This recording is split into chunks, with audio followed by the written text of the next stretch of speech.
Bismillahirrahmanirrahim. Assalamualaikum warahmatullahi wabarakatuh.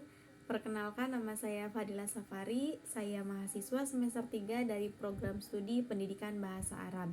Di sini saya akan menjelaskan tentang morfologi, yaitu mata kuliah Ilmu Lughuh An-Nadzairiyah yang diampu oleh Bapak dosen Fikri. Baik, yang pertama, morfologi itu ada yang tahu apa artinya morfologi?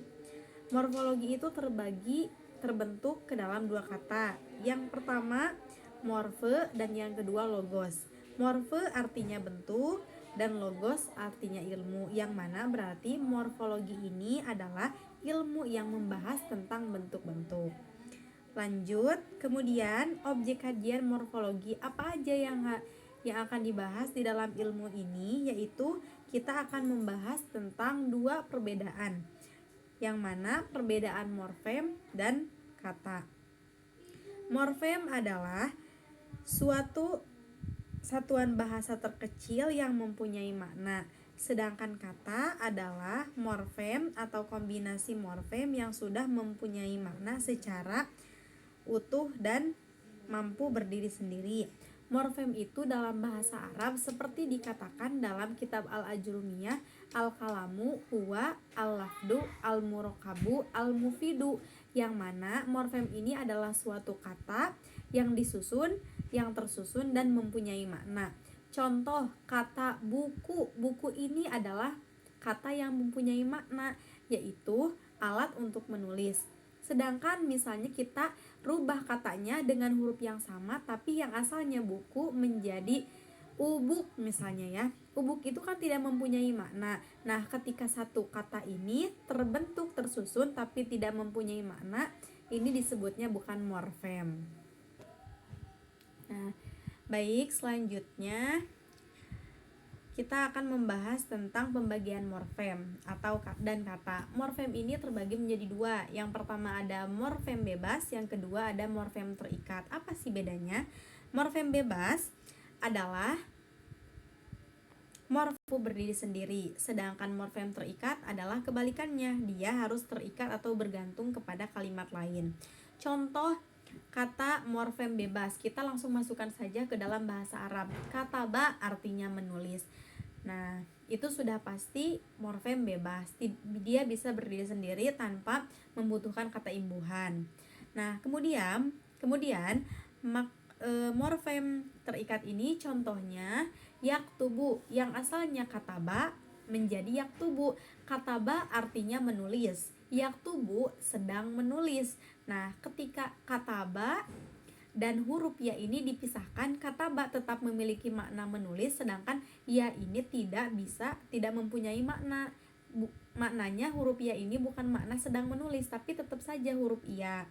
Nah, maka dari itu kenapa disebutnya terikat? Karena huruf ya ini ketika dipisahkan dari kataba, dia tidak mempunyai makna atau harus bergantung kepada kalimat kataba. Nah, baik. Kemudian proses morfologis dalam bahasa Arab. Nah, bagian pertama yaitu afiksasi atau az-zaidah. Proses pembentukan kata baru dengan menambahkan imbuhan pada sebuah morfem. Terbagi menjadi 4. Yang pertama ada prefiks, sufiks, infiks, dan konfiks. Nah, ini beda-beda keempat tersebut.